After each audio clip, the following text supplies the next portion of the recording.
Section 2. L'énergie première universelle, l'action de donner-recevoir et le fondement des 4 positions. 2.1. L'énergie première universelle.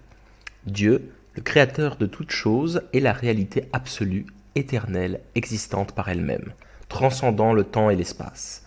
L'énergie fondamentale de Dieu est aussi absolue, éternelle et existante par elle-même.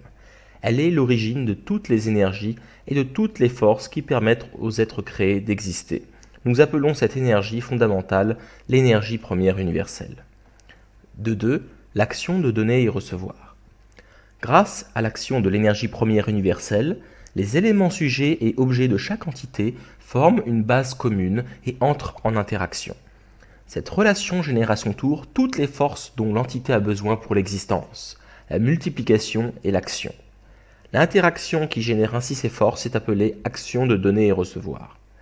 L'énergie première universelle et les forces engendrées par l'action de donner et recevoir sont en relation mutuelle de type intérieur et extérieur, cause et effet, partenaire sujet et partenaire objet. L'énergie première universelle engendre une force verticale, tandis que les forces générées par l'action de donner et recevoir sont des forces horizontales. Examinons en détail Dieu et sa création en termes d'énergie première universelle et d'action de donner et recevoir.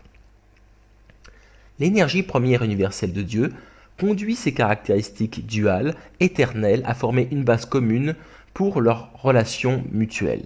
Elle s'engage alors dans une action de donner et recevoir. En s'appuyant sur les forces générées par cette action de donner et recevoir, les caractéristiques duales établissent un fondement pour leur échange éternel. Tel est le fondement grâce auquel Dieu peut exister éternellement et générer toutes les forces nécessaires pour créer et maintenir l'univers. Dans l'univers créé, les caractéristiques duales qui composent chaque être reçoivent la puissance de l'énergie première universelle pour établir une base commune.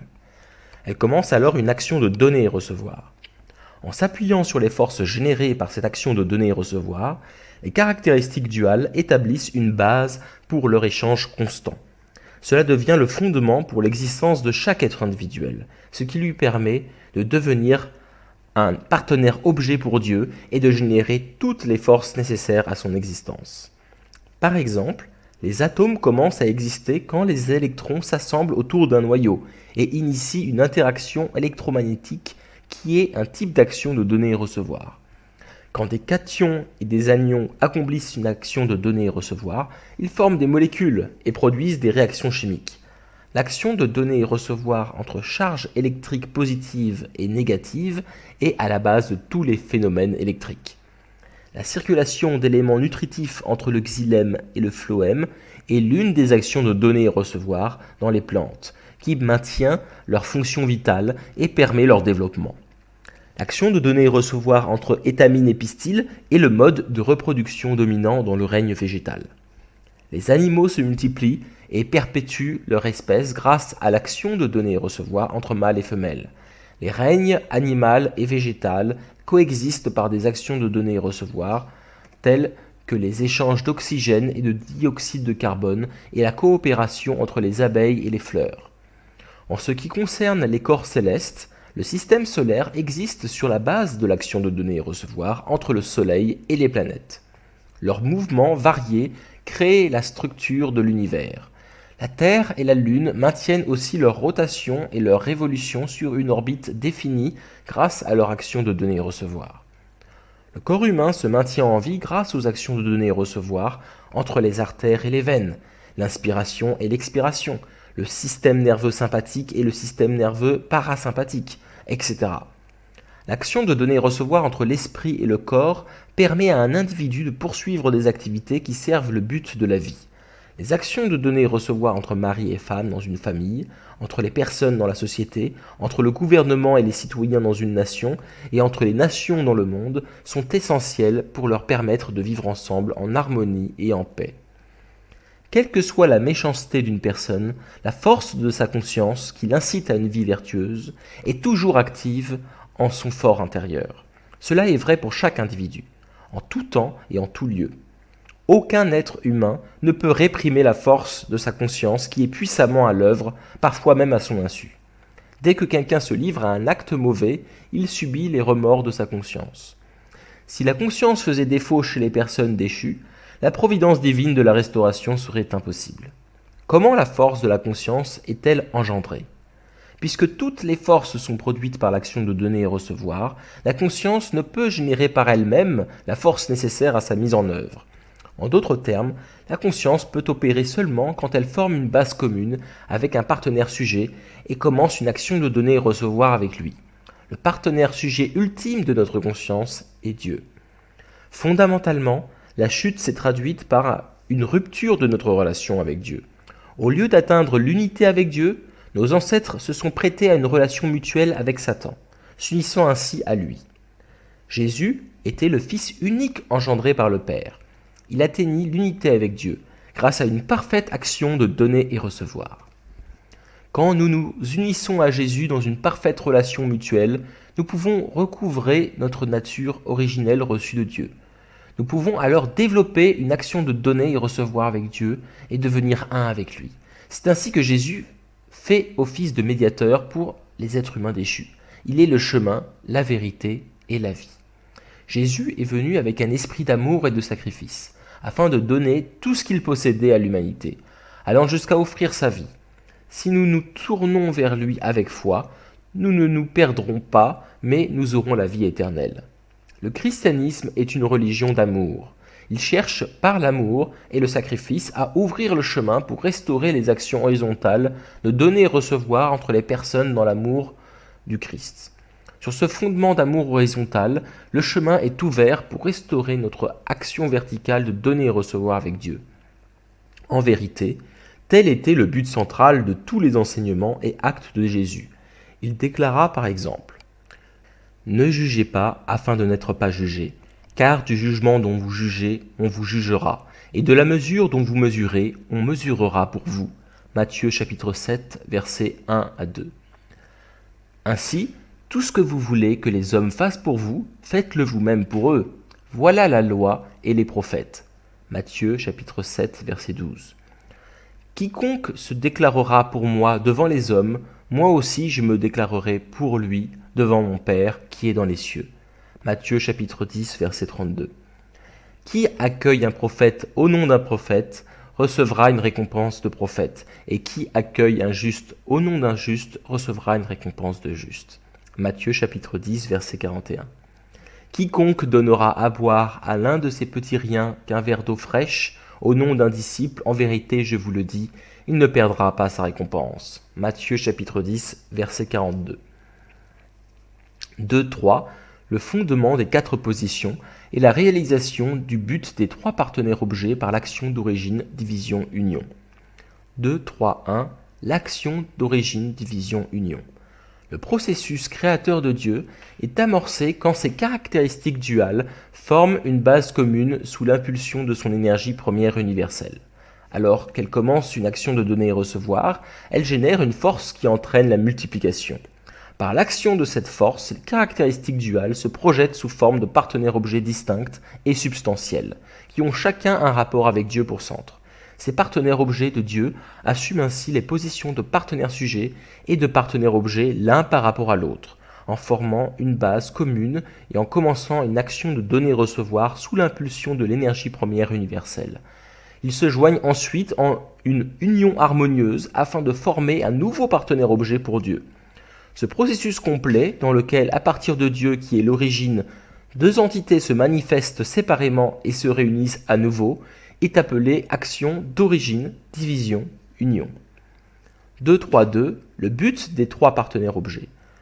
Au terme de l'action d'origine, division, union, 4 positions sont formées. L'origine, au centre, le partenaire sujet et le partenaire objet, tous 2 partenaires objets distincts et substantiels de l'origine, selon le modèle de ses caractéristiques duales, et leur union.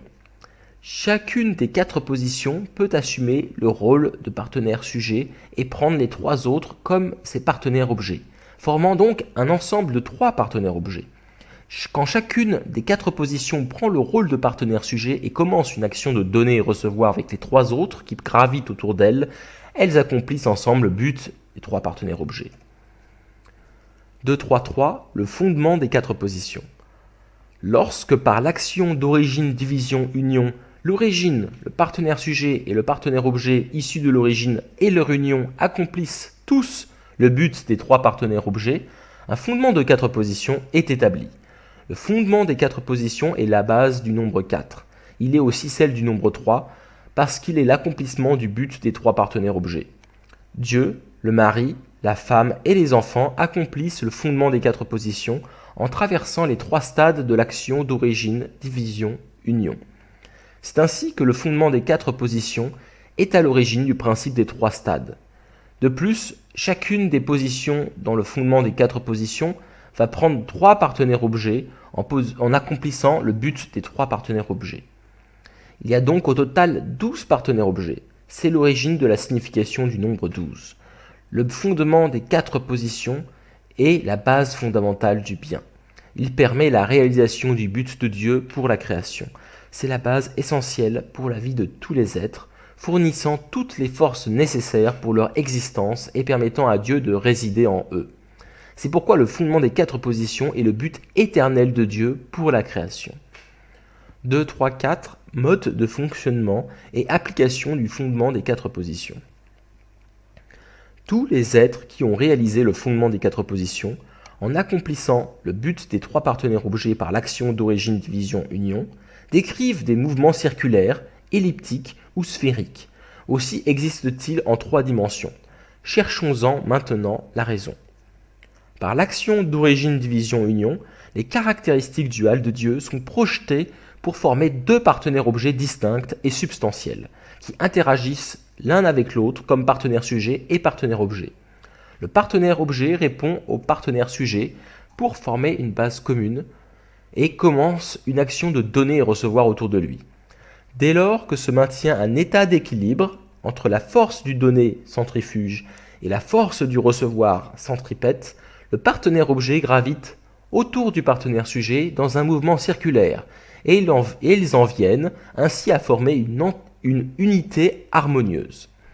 De même, le partenaire sujet prend la position de partenaire objet par rapport à Dieu, tournant autour de lui et atteignant ainsi l'unité avec lui. Quand un partenaire objet ne fait plus qu'un avec son partenaire sujet, leur union forme vis-à-vis de Dieu un nouveau partenaire objet reflétant ses caractéristiques duales. De plus, tout partenaire objet peut prendre la position de partenaire objet vis-à-vis de Dieu en réalisant l'unité avec son partenaire sujet. Dans cette union du partenaire sujet et du partenaire objet, tous deux sont en eux-mêmes constitués de caractéristiques duales. Celles-ci commencent leur propre mouvement circulaire par le même principe de l'action de donner et recevoir. Ainsi voyons-nous des mouvements circulaires dus à l'action de donner et recevoir, à la fois dans le partenaire sujet et dans le partenaire objet, alors même qu'ils sont engagés simultanément dans des mouvements circulaires de plus grande ampleur au sein de leur union.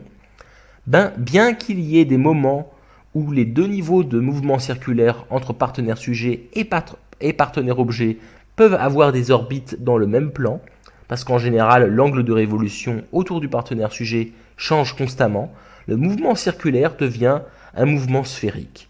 En résumé, tous les êtres qui ont accompli le fondement des 4 positions exécutent un mouvement circulaire et sphérique et leur mode d'existence finit donc toujours par devenir tridimensionnel.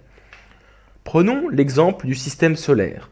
Les planètes, en position d'éléments objets par rapport au Soleil, forment avec lui une base commune et commencent une action de donner et recevoir sous l'impulsion des forces centripètes et centrifuges. Le Soleil et les planètes qui décrivent des orbites elliptiques autour de lui atteignent l'harmonie et l'unité et forment ainsi le système solaire. En même temps, la Terre, en tant que corps composé de caractéristiques duales, tourne autour de son propre axe. Cela est également vrai du Soleil et des autres planètes. Ils sont en rotation continue autour de leur propre axe parce qu'ils sont eux aussi des corps composés de caractéristiques duales. Les orbites engendrées par l'action de donner et recevoir dans le système solaire ne sont pas toujours décrites dans le même plan. En réalité, en raison des inclinaisons variées des orbites et des rotations, le système solaire exécute un mouvement sphérique tridimensionnel. De même, tous les corps célestes se meuvent dans 3 dimensions, en vertu de leur mouvement circulaire et de leur mouvement sphérique. Quand les innombrables corps célestes poursuivent leur action de donner et recevoir les uns avec les autres, ils forment une entité qui donne sa structure à l'univers. Ce dernier existe en 3 dimensions, tandis que, régis par le même principe, ces éléments s'engagent dans des mouvements sphériques. Quand un électron forme une base commune avec un proton et s'engage avec lui dans une action de donner et recevoir, ils tournent autour de lui dans un mouvement sphérique. Ainsi, ils s'unissent et forment un atome, hydrogène. L'électron et le proton sont eux-mêmes constitués de caractéristiques duales qui sont à l'origine de leur rotation continue. C'est pourquoi le mouvement circulaire né de l'action de donner et recevoir entre le proton et l'électron ne se limite pas à une orbite dans un seul plan, mais, en modifiant constamment son angle de révolution, crée un mouvement sphérique. De par ce mouvement sphérique, l'atome existe en 3 dimensions. De même, la force magnétique entre pôles positifs et négatifs amène les particules chargées électriquement à décrire un mouvement sphérique. Abordons le cas de l'être humain. En position de partenaire-objet par rapport à l'esprit, le corps établit une base commune avec l'esprit et entreprend une action de donner et recevoir avec lui. En termes figurés, le corps tourne autour de l'esprit et atteint l'unité complète avec lui. Quand l'esprit se tient en position de partenaire-objet vis-à-vis de Dieu et tourne autour de lui, à l'unisson avec lui, et que le corps devient un avec l'esprit, l'individu reflète les caractéristiques duales de Dieu, devenant alors un partenaire-objet substantiel de Dieu. C'est ainsi que la personne accomplit le but de la création. L'esprit et le corps sont tous deux constitués aussi de caractéristiques duales et sont par conséquent constamment en mouvement en eux-mêmes. Ainsi, le mouvement circulaire produit par la dynamique de l'action de donner et recevoir entre l'esprit et le corps modifie sans cesse l'angle de révolution autour de Dieu et devient sphérique. C'est pourquoi ceux qui ont accompli le but de la création sont des êtres tridimensionnels qui vivent continuellement des relations sphériques avec Dieu pour centre. C'est ainsi qu'ils réussissent à maîtriser même le monde immatériel. Lorsque le mouvement circulaire du partenaire sujet et du partenaire objet dans un seul plan devient un mouvement sphérique sur une orbite tridimensionnelle, le dynamisme et la créativité peuvent s'épanouir dans l'univers. Les variations de distance, de forme, d'état, de direction, d'angle, de force et de vélocité de chaque orbite s'expriment dans la beauté infiniment variée de la création. De même que tous les êtres ont une nature intérieure et une forme extérieure, il y a un type de mouvement sphérique qui correspond à la nature intérieure et un autre qui correspond à la forme extérieure. Il existe pareillement un centre de mouvement qui correspond à la nature intérieure et un autre qui correspond à la forme extérieure. Ces deux centres ont la même relation qu'entre nature intérieure et forme extérieure. Quel est le centre ultime de tous ces mouvements sphériques ? Les êtres humains sont au centre de toutes les choses créées qui sont des incarnations symboliques des caractéristiques duales de Dieu. Dieu est le centre des êtres humains qui ont été créés pour être des incarnations à son image. Par conséquent, Dieu est le centre ultime de tous les mouvements sphériques dans l'univers. Poussons plus loin notre analyse. Chaque partenaire objet de Dieu contient en lui-même un partenaire sujet et un partenaire objet. Le centre de leur relation est le partenaire sujet, de sorte que le centre de l'union entre le partenaire sujet et le partenaire objet est aussi le partenaire sujet. Puisque Dieu est le centre du partenaire sujet, il est aussi le centre ultime de l'union. Comme nous l'avons vu précédemment, les 3 partenaires objets substantiels de Dieu, le partenaire sujet, le partenaire objet et leur union, forment aussi des bases communes entre eux. En prenant chacun à leur tour la position centrale et en s'unissant aux autres par l'action de donner et recevoir, avec Dieu pour centre ultime, ils accomplissent le but des 3 partenaires objets et établissent un fondement de 4 positions. Par conséquent, le centre ultime d'un fondement de 4 positions est Dieu. Toutes les choses qui ont établi un fondement de 4 positions de cette manière sont des incarnations individuelles de vérité. Comme nous l'avons déjà indiqué, nous distinguons les incarnations individuelles de vérité en images, les êtres humains, et les incarnations individuelles de vérité en symboles, le reste de la création. L'univers se compose d'innombrables incarnations individuelles de vérité, mutuellement reliées entre elles de façon ordonnée, du niveau le plus bas au niveau le plus haut. Parmi elles, les êtres humains occupent le niveau le plus élevé. Les incarnations individuelles de vérité décrivent des révolutions sphériques les unes autour des autres, avec celles de niveau inférieur agissant comme partenaires objets par rapport à celles de niveau plus élevé. Ainsi, le centre de tout mouvement sphérique est une incarnation individuelle de vérité d'un niveau plus élevé, en position de partenaire sujet. Les centres des innombrables incarnations individuelles de vérité symbolique sont reliés entre eux du plus bas au plus haut. L'être humain, incarnation individuelle de vérité en image, est le centre le plus élevé. Examinons la place centrale de l'être humain. La science voit dans les particules élémentaires les éléments de base de la matière et explique qu'elles sont composées d'énergie. Considérant le but de l'existence des incarnations individuelles de vérité qui constituent l'univers matériel à différents niveaux, nous pouvons tirer les conclusions suivantes. L'énergie existe pour former des particules. Les particules existent pour former des atomes. Les atomes pour former des molécules. Les molécules pour former la matière. Et la matière existe pour la création de toutes les entités individuelles dans l'univers.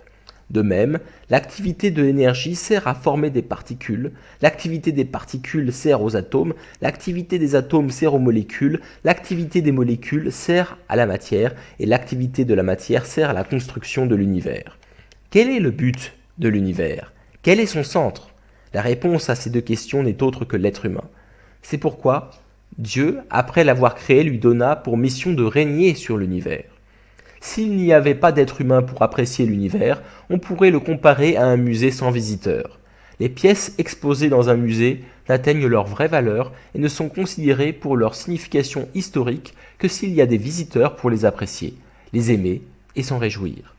C'est leur relation avec l'être humain qui donne de la valeur à leur existence. S'il n'y avait personne pour les apprécier, quel sens aurait alors leur existence? Il en va de même pour l'univers dont l'être humain est le souverain. Les divers éléments de la création ne réalisent leur but commun ultime par des relations mutuelles que lorsque l'être humain découvre la source et la nature de la matière, identifie et classe les plantes, les animaux dans les eaux, sur la terre et dans les airs, ainsi que tous les corps célestes. Leur but commun se réalise quand, assimilés par le corps humain, ils permettent aux personnes de maintenir leur fonction physiologique ou entrent dans la construction d'un cadre de vie confortable. De cette façon, entre autres, l'être humain occupe la position centrale dans l'univers d'un point de vue extérieur. D'autre part, l'être humain est en position de centre intérieur vis-à-vis de l'univers. Alors que les liens évoqués plus haut sont des liens physiques, il s'agit ici de relations mentales ou spirituelles. Le corps humain, bien que fait de matière, répond pleinement sur le plan physiologique aux sentiments, à l'intelligence et à la volonté de l'esprit. Cela montre que la matière a en elle-même des éléments qui font écho aux sentiments, à l'intelligence et à la volonté, des éléments qui constituent la nature intérieure de la matière. C'est la raison pour laquelle toutes les choses dans l'univers répondent aux sentiments, à l'intelligence et à la volonté de l'être humain, quoique à des degrés divers. Nous sommes enivrés par la beauté du monde naturel et nous éprouvons le ravissement d'une union mystique. Nous ressentons cela parce que nous sommes le centre des natures intérieures de toutes les choses dans l'univers matériel. L'être humain est donc créé pour être le centre de l'univers et le lieu où Dieu et l'être humain ne font plus qu'un et le centre de l'univers. Considérons d'un autre point de vue en quoi l'être humain est le centre de l'univers qui se compose du monde spirituel et du monde physique. Chaque être humain incarne tous les éléments contenus dans l'univers. Or, comme nous l'avons vu précédemment, toutes les choses dans l'univers se répartissent globalement entre éléments sujets et éléments objets. Si Adam, le premier ancêtre de l'humanité, avait atteint la perfection, il aurait incarné tous les éléments sujets des choses de la création. Si Ève avait atteint la perfection, elle en aurait incarné tous les éléments objets. Dieu créa Adam et Ève pour qu'ils exercent leur règne sur le monde naturel. Alors qu'ils croissaient ensemble vers la perfection, Adam devait devenir le roi de tous les éléments sujets de la création et Ève devait devenir la reine de tous les éléments objets. S'ils s'étaient alors parfaitement unis comme mari et femme, ils seraient devenus le centre capable de diriger l'univers entier, constitué d'éléments sujets et d'éléments objets. L'être humain est créé pour être le centre d'harmonie de l'univers entier. Si Adam et Ève avaient atteint la perfection et s'étaient unis comme mari et femme, cela aurait signifié la réunion des deux centres de caractéristiques duales de tous les êtres.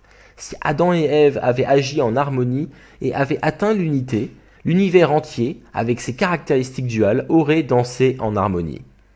Le lieu où Adam et Ève deviennent parfaitement unis corps et âme en tant que mari et femme est le lieu où s'unissent Dieu, le partenaire sujet qui donne l'amour, et les êtres humains, les partenaires objets qui lui retournent la beauté. C'est le centre de la bonté où le but de la création est accompli. Ici, Dieu, notre parent, se rapproche et demeure en ses enfants parfaits, jouissant alors d'une éternelle quiétude. Ce centre de la bonté devient le partenaire objet de l'amour éternel de Dieu, où Dieu est comblé de joie à tout jamais. C'est l'endroit où le Verbe de Dieu s'incarne et parvient à son accomplissement. C'est le centre de la vérité et de l'âme originelle qui nous guide pour atteindre le but de la création. Par conséquent, l'univers entier accomplira un mouvement sphérique avec un but unifié lorsqu'il aura pour base le fondement des 4 positions établies par un homme et une femme parfaits, unis comme mari et femme avec Dieu pour centre. Tragiquement, l'univers a perdu son centre à cause de la chute. C'est pourquoi Paul disait que la création en attente aspire à la révélation des fils de Dieu. La création attend que les êtres humains, ayant restauré leur nature originelle, apparaissent et deviennent son centre. 2.4. L'omniprésence de Dieu. Nous avons appris que le fondement des 4 positions, qui est l'accomplissement du but des 3 partenaires objets par l'action d'origine, division, union, s'engage dans un mouvement sphérique autour de Dieu et devient un avec lui. C'est le fondement essentiel pour que Dieu puisse régner sur tous les êtres et que ceux-ci disposent de tous les moyens indispensables à leur existence. Dans un monde où le but de Dieu pour la création a été accompli, tout être incarnant la nature intérieure et la forme extérieure originelle de Dieu initie un tel mouvement sphérique afin d'établir le fondement pour son règne. Dieu est ainsi omniprésent. 2.5. La multiplication de la vie. Pour que les êtres vivants puissent se perpétuer, ils doivent se reproduire et leur multiplication s'effectue par une action d'origine, division, union fondée sur des actions de donner et recevoir harmonieuses. Dans le règne végétal, par exemple, les graines donnent des fleurs qui possèdent chacune des étamines et un pistil. La pollinisation leur permet de produire des graines et de propager leurs espèces. Les animaux mâles et femelles atteignent la maturité, font leur parade, s'accouplent et ont une descendance. Toutes les cellules animales et végétales se divisent par l'action de donner et recevoir. Quand le corps d'une personne agit selon la volonté de son esprit et que l'esprit et le corps s'engagent dans une action de donner et recevoir, la vie de cette personne prend tout son sens. Cet individu attirera alors des personnes qui lui ressemblent.